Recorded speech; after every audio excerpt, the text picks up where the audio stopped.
Sorry வந்து ஒரு inspired sorry, நம்ம கஸ்டமைஸ் பண்ணதான். இந்த எல்லோ வித் ப்ளூ ஒன்று வேணும் அப்படின்னு சொல்லி கேட்டு வாங்கினது. இது எப்படி அப்படின்னு பார்த்தீங்கன்னா, விஜயகுமார் சாரோட கிராண்ட் டாட்டர் வெட்டிங்கில் வந்து ஒரு பட்டு சாரி கட்டியிருந்தாங்க ஆக்சுவலி.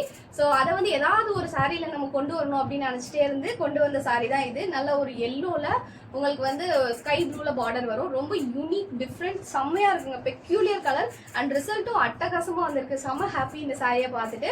உங்களுக்கு ஒரு மைசூர் சில்க் டைப்பில் அந்த சாரியோட பார்டரை இன்ஸ்பயர் பண்ணி வார்ம் சில்கில் கொண்டு வந்திருக்கோம். ஸோ அழகான கலர் காம்போ. உங்களுக்கு எந்த கலர் காம்போ பிடிச்சிருக்கோ நீங்கள் மறக்காமல் கமெண்ட் பண்ணுங்கள். ஸோ இந்த சாரி உங்களுக்கு பிடிச்சிருந்தா டு நாட் மிஸ் அவுட்டுங்க. அவ்வளோ அழகாக இருக்கும் பிகாஸ் ஆஃப் அந்த பேஸ்டல் டோன். ரொம்ப உங்களுக்கு வந்து எல்லோவில் ஒரு சூதிங்கான எல்லோ, ப்ளூவில் ஒரு சூதிங்கான ப்ளூ, அந்த மாதிரி நம்ம கொண்டு வந்திருக்கோம். ரொம்ப அழகான கலருங்க. ட்ரே பண்ணிட்டீங்கன்னா ரொம்பவே அழகாக இருக்கும். ஸோ இந்த சாரியோட பல்லு போர்ஷன் வந்து இந்த மாதிரி இருக்கும் பார்க்குறதுக்கு. ஸோ இதான் இதோட பல்லு போர்ஷன் அண்ட் தென் ப்ளவுஸும் வந்து உங்களுக்கு இந்த பார்டர் வரும். ஸோ நீங்கள் இதை அப்படியே ஹேண்டில் ஸ்டிச் பண்ணி போடலாம். ரொம்ப அழகான சாரி. கண்டிப்பாக வந்து இதை நான் ட்ரே பண்ணி காமிக்கிறேன். அவ்வளோ அழகான சாரி, சூப்பராக கஸ்டமைஸ் பண்ணி கொண்டு வந்திருக்கோம். உங்களுக்கு வேணும்னா மறக்காமல் ஆர்டர் ப்ளேஸ் பண்ணிக்கோங்க.